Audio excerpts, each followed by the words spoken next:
जय माँ चर्चिका जय मो बांकी बांकीर समस्त जनसाधारण को मोर स्नेह और दीपावली लगी प्रणाम। ए दीपावली अंधार उपरे आलोकर विजय। ये दीपावली दिन प्रभु रामचंद्र 14 वर्ष वनवास सारी अयोध्या फेरी थे। से लगी अयोध्या को पूरा आलोकमय दीपर आलोकमय कराइला एवं से दिन ठारू अद्यावधि दीपावली की आम भारतर संस्कृति परंपरा रे एक महान पर्व भाव पालन कर। पर्व एवं खाली भारत नुह सारा विश्व में पालन कर।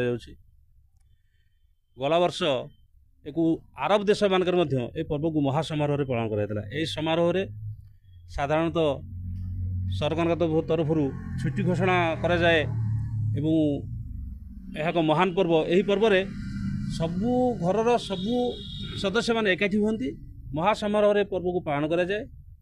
ये पर्व माँ लक्ष्मी की पूजा करा जाए। एक मत धनतेरस बोली कह जाए। आमर ओडिया को पया अमावास्या बोली कह जाए। एथरे आम पितृपुरुषों को पिंड दौ एवं समस्ते समस्त आसबास घर सबू परिष्कार परिच्छन्न रखती। यही पर्व एक खुशियालीर पर्व, एक धन धान्य लक्ष्मीकर पर्व। यही पर्व मोर बांकीवासी समस्त को अशेष अशेष शुभकामना एवं जी न्यूज को यही परिप्रेक्षी आम अशेष अशेष धन्यवाद ज्ञापन करुचु।